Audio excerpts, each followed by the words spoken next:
বিসমিল্লাহির রহমানির রহিম। প্রিয় ছাত্রছাত্রী, আসসালামু আলাইকুম। আমরা তোমাদের তৃতীয় অধ্যায়ের 3টা লেকচার শেষ করেছি। আজকে 4র্থ লেকচার। আজকে আমরা যেটা পড়বো সেটা হলো মৌলিক বল। মৌলিক বল কয় প্রকার বা মৌলিক বল কি? মৌলিক বল এটা আমি একটু সংক্ষেপে বলবো। আমাদের টার্গেটটা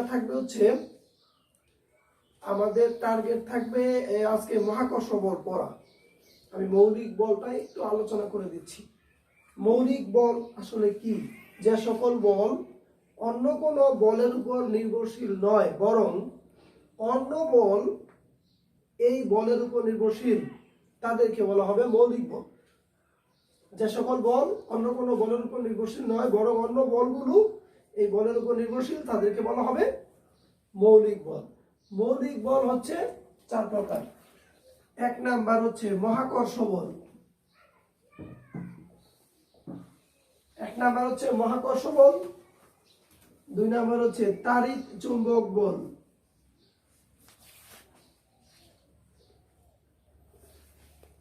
3 চুম্বক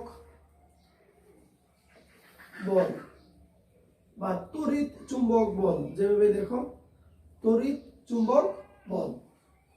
3 নাম্বার হলো দুর্বল বা সবল নিউক্লিয় বল। সবল নিউক্লিয় বল। নিউক্লিয় বল, সবল নিউক্লিয় বল। আর 4 নাম্বার হলো দুর্বল নিউক্লিয় বল। তাহলে মৌলিক বল আমরা 4টা দেখলাম। 1 নাম্বার মহাকর্ষ বল, 2 নাম্বার তড়িৎ চুম্বক বল, 3 নাম্বার হচ্ছে সবল নিউক্লিয় বল, আর 4 নাম্বার হচ্ছে দুর্বল নিউক্লিয় বল। এগুলোকে আমি একটু সংক্ষেপে আলোচনা করব। আমি মূলত পড়াবো হচ্ছে আজকে মহাকর্ষ বল। মহাকর্ষ বল কি সেটা তোমাদের একটু আমি জানাই। এই পৃথিবীতে যত ধরনের বস্তু আছে, শুধুমাত্র এই পৃথিবীতেই না, এই পৃথিবীর বাইরে অর্থাৎ এই মহাবিশ্বে যত ধরনের বস্তু আছে, প্রত্যেকটা বস্তু একে অপরকে আকর্ষণ করে। এই আকর্ষণ বলকে বলা হয় মহাকর্ষ বল। যেমন যদি আমি বলি এটা একটা বস্তু, এটা আরেকটা বস্তু, এই 2টা বস্তু পরস্পরকে আকর্ষণ করে, এই আকর্ষণকে বলা হবে মহাকর্ষ বল। আবার এই প্রত্যেকটা বস্তুকে পৃথিবী আবার নিজের দিকে আকর্ষণ করে, এইটাও এক ধরনের মহাকর্ষ বল। তবে এই জায়গায় এই মহাকর্ষ বলটাকে বলা হয় অভিকর্ষ বল। এই মহাকর্ষ বলটাকে বলা হয় অভিকর্ষ বল। অর্থাৎ পৃথিবীর সাথে যদি অন্য কোনো বস্তুর আকর্ষণ বোঝায়, তখন সেটা হয়ে যায় অভিকর্ষ বল। তো প্রথমে আমরা বলছি যে এটা এই মহাবিশ্বের যে কোনো 2টা বস্তু পরস্পরকে একটা আরেকটাকে যেই বলে আকর্ষণ করে, সেই বলটাকে বলা হয় মহাকর্ষ বল। এরপরেরটা হলো তাড়িৎ চুম্বক বল। একটু সংক্ষেপে মনে রাখবো, যে কোনো 2টা চার্জিত বস্তু পরস্পরকে আকর্ষণ করে অথবা বিকর্ষণ করে। যে কোনো 2টি চার্জিত বস্তু পরস্পরকে আকর্ষণ করে অথবা বিকর্ষণ করে, এই আকর্ষণ বা বিকর্ষণকে বলা হয় তাড়িৎ চুম্বক বল। যেমন মনে করো যদি 2টাই প্লাস হয়, তাহলে এরা পরস্পরকে কি করবে? বিকর্ষণ করবে। বিকর্ষণ। আর যদি একটা প্লাস হয় আর একটা মাইনাস হয়, তাহলে পরস্পরকে কি করবে? আকর্ষণ করবে। এই বলকে বলা হয় তাড়িৎ চুম্বক বল। এবার সবল নিউক্লিয় বল। তোমরা সবাই একটু জানো যে কোনো পদার্থকে বাংলে পাওয়া যায় অণু, আর অণুকে বাংলে পাওয়া যায় পরমাণু, পরমাণুকে বাংলে পাওয়া যায় ইলেকট্রন, প্রোটন আর হচ্ছে নিউট্রন। এই পরমাণুর যদি আমি পরমাণুর ভিতরে যদি আমি ইলেকট্রন, প্রোটন আর নিউট্রনের অবস্থান দেখাই, তাহলে এরকম হয়। এটা হচ্ছে নিউক্লিয়াস, এর বাইরের এইগুলো হচ্ছে কক্ষপথ। নিউক্লিয়াসের ভিতরে থাকে হচ্ছে প্রোটন আর নিউট্রন, এটা হলো নিউক্লিয়াসের ভিতরে থাকে। আর বাইরের কক্ষপথ গুলোতে থাকে হচ্ছে ইলেকট্রন। এখানে দুইটা, এখানে চারটা বা পাঁচটা বা ছয়টা বিভিন্ন ইলেকট্রন থাকতে পারে। তাহলে এটা হচ্ছে নিউক্লিয়াস। নিউক্লিয়াসের ভিতরে থাকে হচ্ছে প্রোটন আর নিউট্রন, আর বাইরের কক্ষপথ গুলোতে থাকে হচ্ছে ইলেকট্রন। তো আমাদের এখানে সবল নিউক্লিয় বল কি? নিউক্লিয়াসের ভিতরে প্রোটন আর নিউট্রন একটা শক্তিশালী বল দ্বারা আবদ্ধ থাকে, সেই বলটাকে বলা হয় সবল নিউক্লিয় বল। তাহলে দুর্বল নিউক্লিয় বল কি? এই দুর্বল নিউক্লিয় বলটাও এই নিউক্লিয়াসের ভিতরেই কার্যকর হয়। দুর্বল নিউক্লিয় বলের কারণে মূলত একটা পদার্থ তেজস্ক্রিয় হয়। এবার তেজস্ক্রিয় কথাটার মানে কি? তোমরা জানো পৃথিবীতে কিছু কিছু পদার্থ আছে, যেমন ইউরেনিয়াম, যেগুলো হচ্ছে তেজস্ক্রিয় পদার্থ। আর এই তেজস্ক্রিয় পদার্থগুলো নিউক্লিয়াস ভেঙে যায়, আর নিউক্লিয়াস ভেঙে যাওয়ার কারণে সেখান থেকে অনেক শক্তি নির্গত হয়। তাহলে এখানে একটা নিউক্লিয়াস ভেঙে গিয়ে এখান থেকে যে ইলেকট্রন বা বিটা রশ্মি বের হয়, সেটার জন্য দায়ী হচ্ছে দুর্বল নিউক্লিয় বল। তাহলে এখানে আমি চারটা বল নিয়ে একটু আলোচনা করলাম, তোমরা বইটা একটু পড়ে নেবে অবজেক্টিভের জন্য। আমি মূলত ওই মহাকর্ষ বল নিয়ে এখন কথা বলবো। তাহলে আমরা এখন বলবো মহাকর্ষ বল।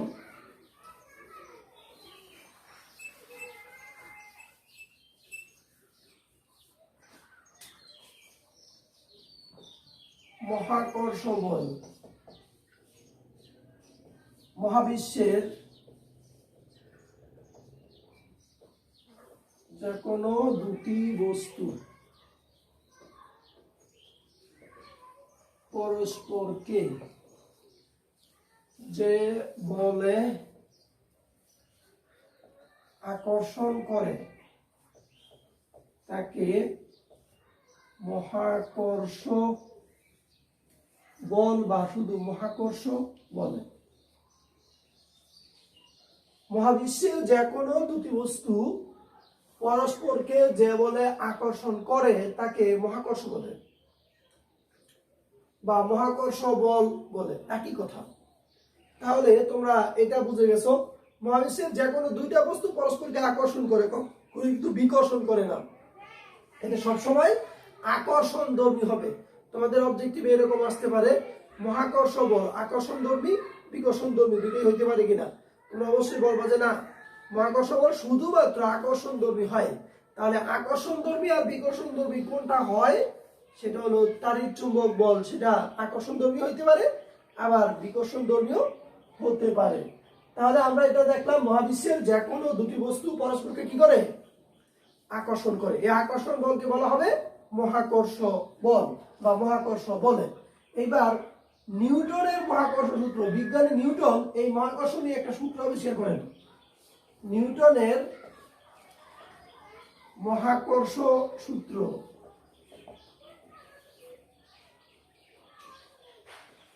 মহাবিশ্বের যে কোনো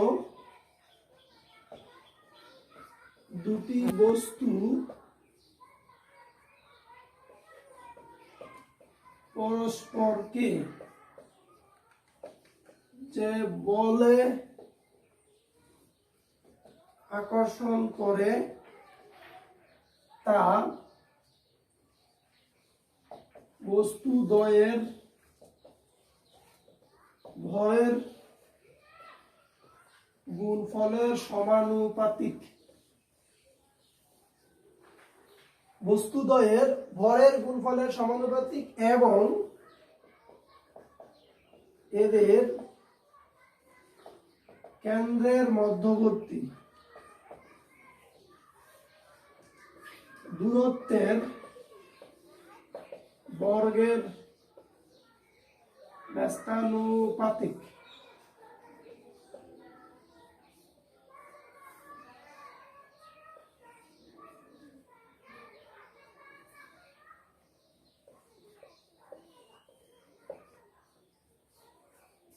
মনে করি M1 ও M2 ভরের দুটি বস্তুর কেন্দ্রের মধ্যবর্তী দূরত্ব ডি। সুতরাং এফ সমানুপাতিক m1 m2 এবং এফ সমানুপাতিক 1/d²। সুতরাং এফ সমানুপাতিক m1 m2 divided by d²।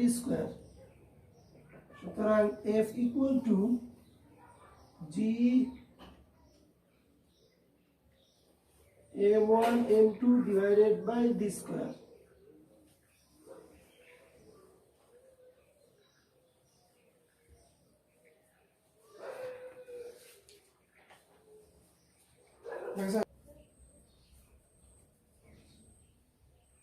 নিউটনের মহাকর্ষ সূত্র।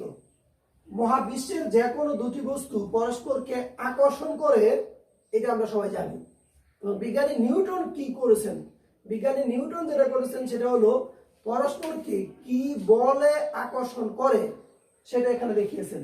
মহাবিশ্বের যে কোনো দুটি বস্তু পরস্পরকে যে বলে আকর্ষণ করে তা বস্তু দুটির ভরের গুণফলের সমানুপাতিক। কথাটার মানে কি?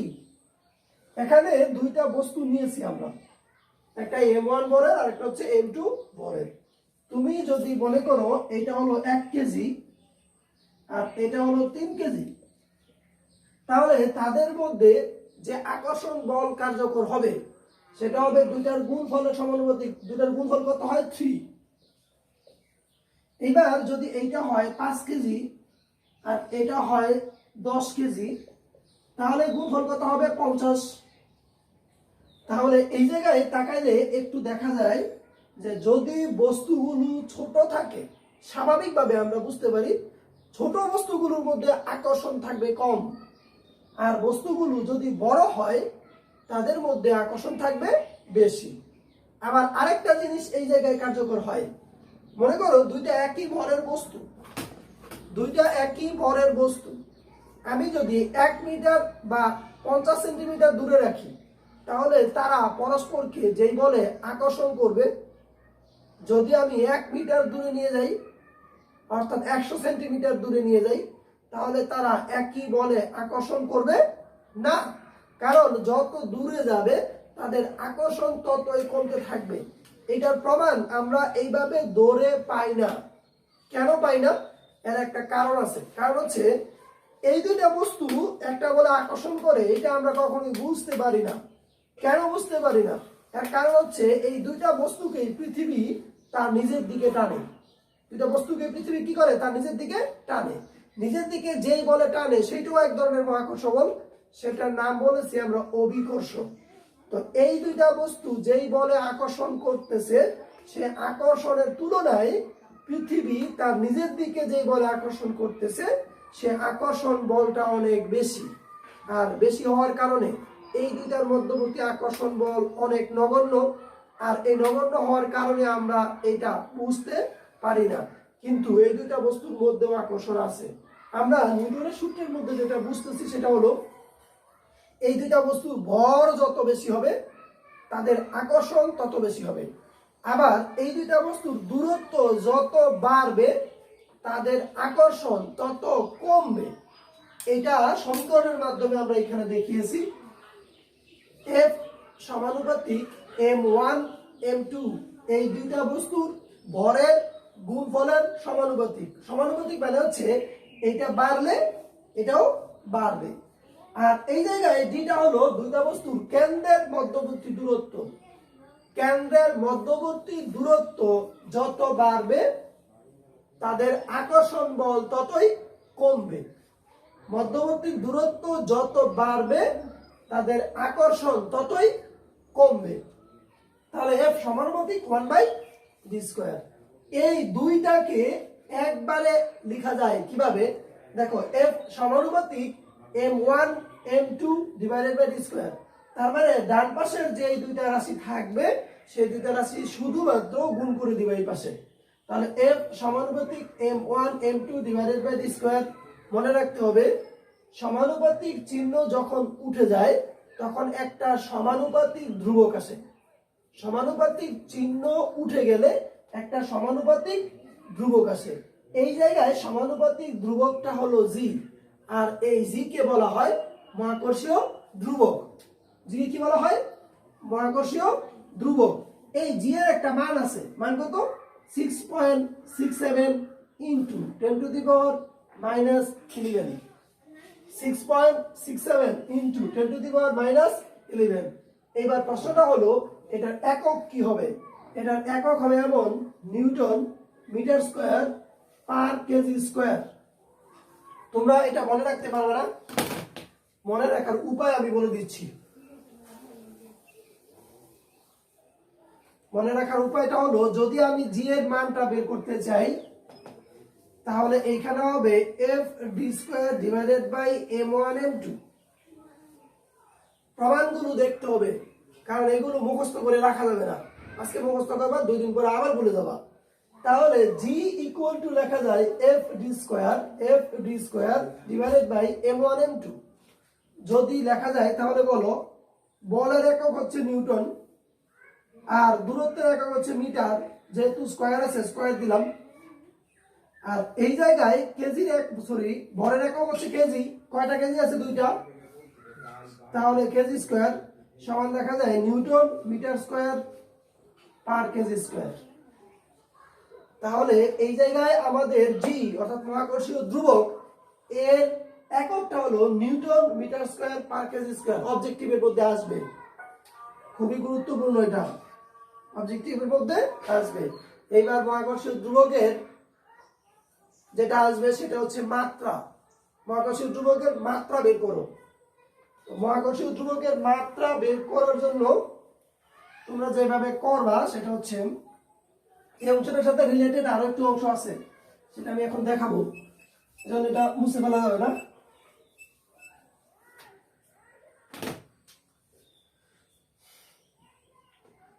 বলটাকে যদি আমরা ভেঙে দেই তাহলে যেটা আসবে M A, F is equal to M A, আর এখানে হলো ডি স্কয়ার, এখানে m1 আর একটা হচ্ছে m2। তাহলে এখান থেকে আমরা একটা m কাটা দিয়ে দিতে পারি। কি কাটা দিয়ে দিতে পারি? একটা m যদি কেটে দেই তাহলে এখানে যেটা থাকবে a। এর মাত্রা কি তোমরা নিশ্চয়ই সবাই জানো।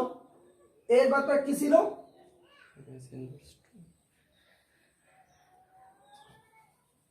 এর মাত্রা প্রথমে v is equal to h by t, তোমরা এটা জানো।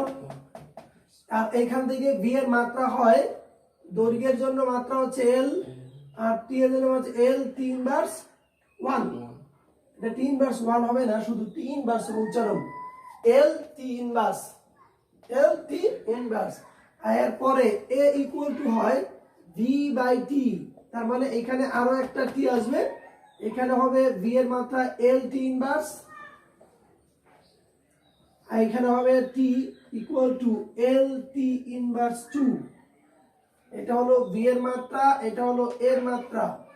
এইবার এই জায়গায় যদি আমি দেখি a d square divided by একটা m, কারণ একটা m কাটা যাবে, এই জায়গায় যদি আমি মান বসিয়ে দেই তাহলে হবে l t to the power minus 2, আর d এর মান হবে হচ্ছে, d মানে কি? l, d মানে দূরত্ব, d মানে দূরত্ব, এটা হচ্ছে l স্কয়ার, নিচে হচ্ছে কেজির জন্য হচ্ছে m, কেজির জন্য কি হবে? ভর, ভরের জন্য কে? ক্যাপিটাল M, l স্কয়ার, এখানে l স্কয়ার। এইবার যেটা দাঁড়ায় সেটা হচ্ছে l cube t to the power minus 2 m inverse, l cube t to the power minus 2 m inverse. এটা হবে মহাকর্ষীয় ধ্রুবক g এর মাত্রা। মহাকর্ষীয় ধ্রুবক g এর l কিউব t ইনভার্স 2 আর m ইনভার্স।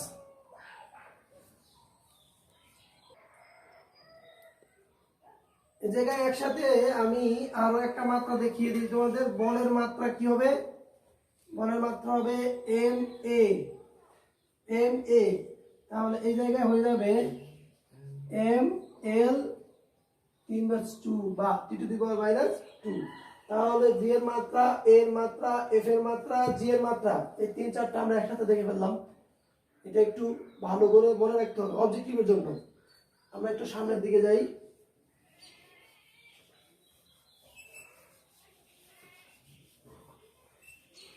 এখানে নিউটনের মহাকর্ষ সূত্রের মধ্যে আমরা দুইটা বস্তুর কথা বলেছি। এবার ধরে নাও একটা বস্তু হলো পৃথিবী, আর আরেকটা বস্তু, যে কোনো একটা বস্তু আরেকটা। তাহলে এই দুইটা বস্তুর মধ্যে দূরত্ব হলো d। আমরা এখানে বলেছি f = g m1 m2 / d²। এখানে দুইটা বস্তু আলাদা আলাদা ছিল, কিন্তু আমরা ধরে নিলাম ধরি m1 = M = পৃথিবীর ভর। পৃথিবীর ভর m1 = M, অর্থাৎ দুইটা বস্তুর মধ্যে একটা বস্তু আমরা ধরে নিলাম পৃথিবী। একটা বস্তু কি? পৃথিবী। তাহলে এটা পৃথিবীর ভর। পৃথিবীর ভর হচ্ছে 6 × 10⁻24 কেজি। মুখস্থ। কোন বইয়ে লেখা আছে 5.98 × 10⁻24, 5.98 লেখা যায়। তোমরা 6 লিখে করবা, যদি অন্য কোনো মান দেওয়া থাকে ওটা বসাবা। এবার আরেকটা হলো m2 = ধরলাম ছোট হাতের m, এটা হলো বস্তুর ভর। কার ভর? বস্তুর ভর। যে কোনো ভর হইতে পারে, এটা নির্দিষ্ট মান নেই। পৃথিবীর ভরের নির্দিষ্ট একটা মান আছে।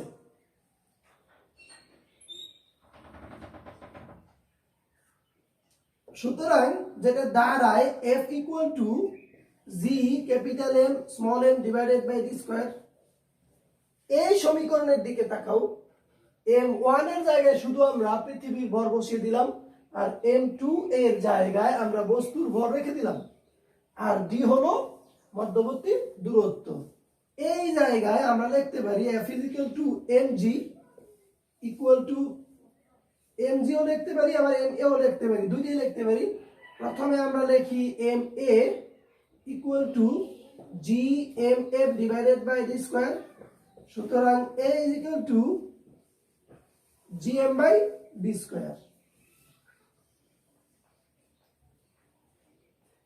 এটা হলো f = ma। তোমরা সবাই জানো f = ma। তাহলে a = gm/d²। আর এই জায়গা থেকে এটা হচ্ছে একটা ত্বরণ। এটা কি? ত্বরণ। আর এখান থেকে আমি আবার লিখতে পারি, আবার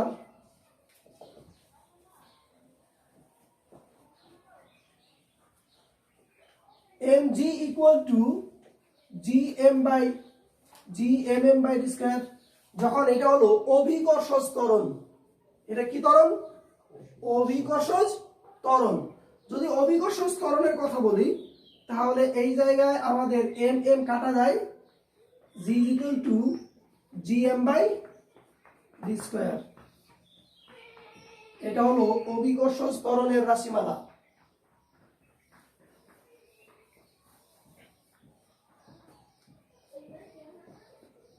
অভিকর্ষজ ত্বরণের রাশিমালা। অভিকর্ষজ ত্বরণের রাশিমালা g = gm/d²। এইবার আরো একটু সামনের দিকে যাই। বস্তু পৃথিবীর পৃষ্ঠে থাকলে, এই বস্তুটার দিকে তাকাও। এটা যদি হয় পৃথিবী, আর বস্তুটা যদি হয় পৃথিবীর পৃষ্ঠে, তাহলে পৃথিবীর পৃষ্ঠ থেকে পৃথিবীর কেন্দ্রের যে দূরত্ব, সেটা হয়ে যাবে d = r। সেটা কি হয়ে যাবে? কারণ পৃথিবীটা অনেক বড়, এর উপরে যদি আমরা 1 কেজি ভরের একটা বস্তু রাখি বা 10 কেজি ভরের একটা বস্তু রাখি, তাহলে এই বস্তুটা তুমি ছেড়ে দাও, পৃথিবীর পৃষ্ঠে গিয়ে পড়বে। তাহলে আমরা যেটা জানি সেটা হলো বস্তু দ্বয়ের কেন্দ্রের মধ্যবর্তী দূরত্ব হচ্ছে d। তাহলে তুমি বলবা পৃথিবীর কেন্দ্র থেকে বস্তুর কেন্দ্রের দূরত্ব হচ্ছে d। তাহলে আপনি যেভাবে বললেন যে পৃথিবীর কেন্দ্র থেকে পৃথিবীর পৃষ্ঠের দূরত্বই হচ্ছে d, কেন বললেন? কারণটা কি? কারণ হচ্ছে বস্তুর যে ব্যাসার্ধ, সেই ব্যাসার্ধটা পৃথিবীর ব্যাসার্ধের তুলনায় একেবারেই নগণ্য। কেন? পৃথিবীর ব্যাসার্ধ এখানে r equal to 6.4 into 10⁶ metre.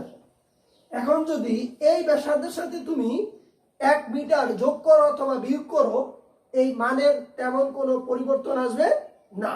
আর এই কারণে আমরা লিখে দিলাম d ইকুয়াল টু r। তাহলে জায়গায় কি লিখলাম? বস্তু পৃথিবীর পৃষ্ঠে থাকলে d এর মান হয়ে যাবে পৃথিবীর ব্যাসার্ধের সমান। d এর মান কি হয়ে যাবে? পৃথিবীর ব্যাসার্ধের সমান। তাহলে gm/r²। এটা কি হয়ে যাবে? g gm/r²। তাহলে এইটা হচ্ছে পৃথিবীর পৃষ্ঠের জন্য অভিকর্ষ ত্বরণের রাশিমালা। এইবার যদি বস্তু পৃথিবীর পৃষ্ঠে না থাকে,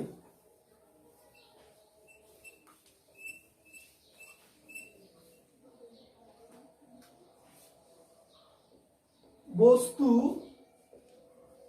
পৃথিবীর পৃষ্ঠ হতে h উচ্চতায় থাকলে, মনে করো বস্তুটা পৃথিবীর পৃষ্ঠ থেকে কতটুকু উচ্চতে আছে? h উচ্চতায়। তাহলে এই d এর মান এখন কত হয়ে যাবে? d ইকুয়াল হয়ে যাবে r প্লাস h। তখন g প্রাইম ইকুয়াল টু হবে gm/r plus h whole square. তাহলে আমরা g পাইলাম কয়টা? এইটাই মূল সমীকরণ, g ইকুয়াল টু gm/d²।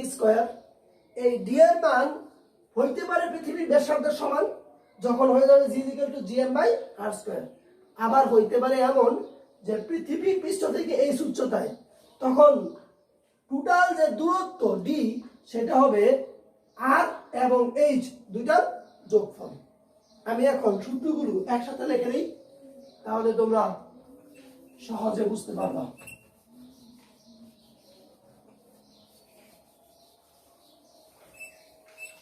প্রথম সূত্র F equal to gm1m2 divided by d²। এটা এক নম্বর সূত্র।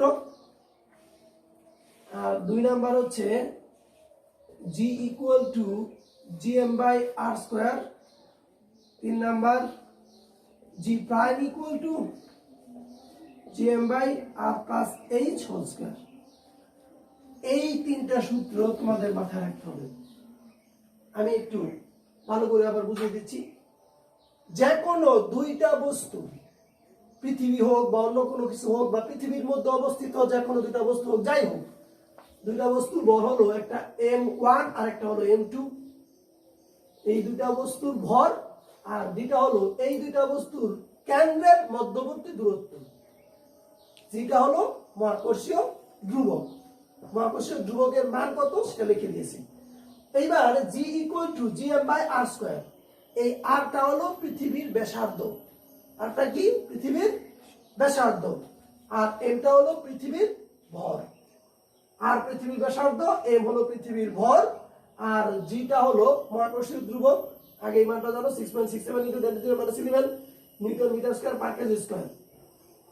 একইভাবে g প্রাইম হচ্ছে gm/r plus h whole square. এটা কখন প্রযোজ্য? যখন বস্তুটা পৃথিবীর পৃষ্ঠে থাকবে না, পৃথিবীর পৃষ্ঠ থেকে h উচ্চতায় থাকবে, তখন আমরা এই সূত্রটা ব্যবহার করব। এই সূত্রগুলো ব্যবহার করে আমরা এখন একটা অঙ্ক করি।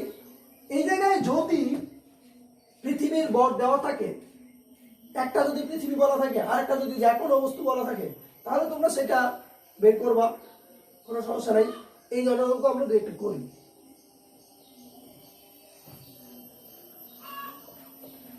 দশ কেজি ভরের একটি বস্তু পৃথিবীর পৃষ্ঠ হতে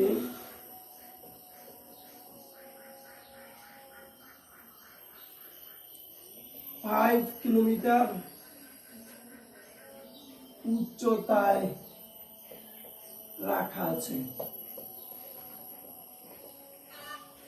10 কেজি ভরের একটি বস্তু পৃথিবীর পৃষ্ঠ হতে 5 কিলোমিটার উচ্চতায় রাখা আছে। এবার এক নাম্বার, পৃথিবীর পৃষ্ঠে অভিকর্ষজ ত্বরণ নির্ণয় করুন।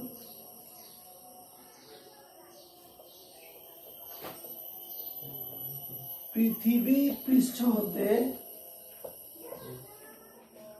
5 কিলোমিটার উচ্চতায় অভিকর্ষজ ত্বরণ নির্ণয় করুন। প্রথমটা বললাম পৃথিবী পৃষ্ঠ অভিকর্ষজ ত্বরণ নির্ণয় করুন। 2 নাম্বার পৃথিবী পৃষ্ঠ হতে 5 কিলোমিটার উচ্চতায় অভিকর্ষজ ত্বরণ নির্ণয় করুন। 3 নাম্বার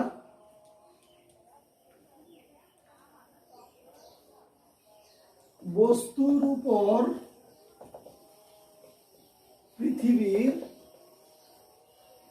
আকর্ষণ নির্ণয় করুন। আমরা একটা একটা করে অঙ্কগুলো করব। এখানে যা যা দেওয়া আছে সেগুলো লিখবো। আমরা এখানে কি করবো, যা দেওয়া আছে সেগুলো লিখবো, পরে চিন্তা করব আমরা কি বের করব। এখানে দেওয়া আছে 10 কেজি বরের একটি বস্তু পৃথিবী পৃষ্ঠ থেকে এই উচ্চতায় বা 5 কিলোমিটার উচ্চতায় রাখা আছে। তাহলে আমাদের এখানে বস্তুর ভর দেওয়া আছে, বস্তুর ভর small m equal to 10 KG. তারপরে দেওয়া আছে উচ্চতা, উচ্চতা h equal to 5 kilometre, 5000 metre. h equal to 5 kilometre, তার মানে হচ্ছে 5000 মিটার। এইবার আমরা এক নম্বরে যেটা বের করব সেটা হলো পৃথিবী পৃষ্ঠে অভিকর্ষজ ত্বরণ। বলো পৃথিবী পৃষ্ঠে অভিকর্ষজ ত্বরণ হলো এই জি। তাহলে আমরা লিখব অভিকর্ষজ ত্বরণ জি ইকুয়াল টু হোয়াট। সূত্রটা লিখি, আমরা জানি G equal to G M by R square. এখানে জি ও নাই, এম ও নাই, আর ও নাই, একটাও নাই, কিন্তু এই সবগুলো আমরা জানি। এখানে জি এর মান হচ্ছে 6.67 10 to the power -11 newton metre square per KG square. M এর মানও আমরা জানি, এম এর মান হচ্ছে 6 × 10 টু দি পাওয়ার 24 কেজি। আর এর মান হচ্ছে 6.4 × 10 to the power 6 metre.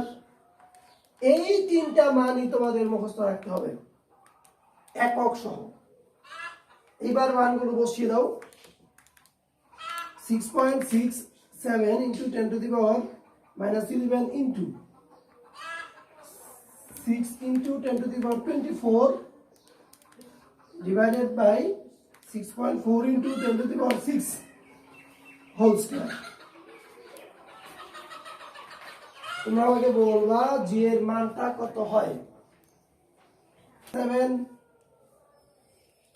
Metre per second square. অভিকর্ষজ ত্বরণ g is equal to 9.77 metre per second square.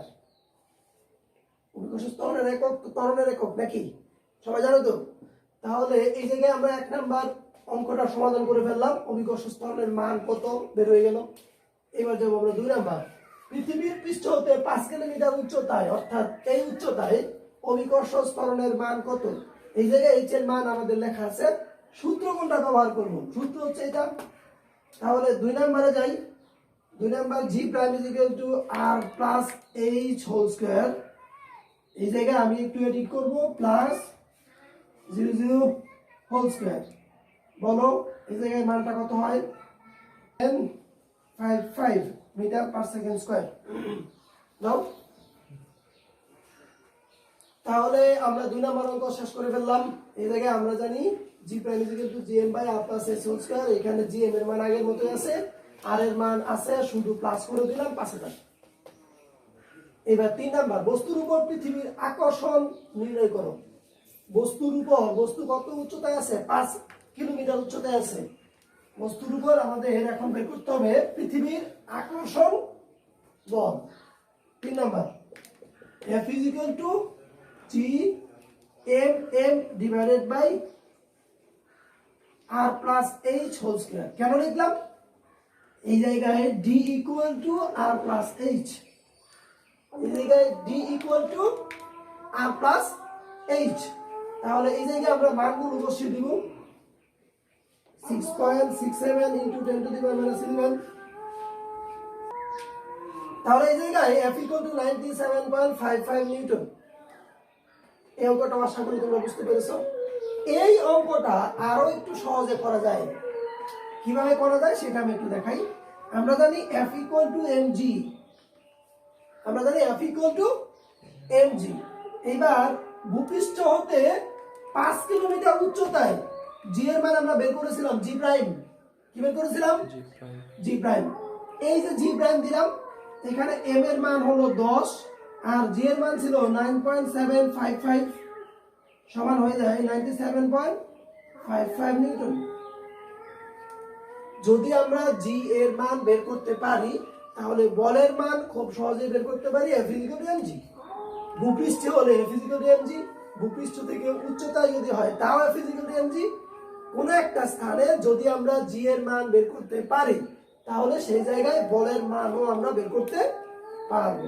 তো সূত্র হলো এটা, এই সূত্র দিয়েও বের করা যায়। এবার আমি একটা এক্সাম্পল দিব তোমাদের। 20 কেজি 7 কিলোমিটার, এটা দিলাম 7 কিলোমিটার উচ্চতায়।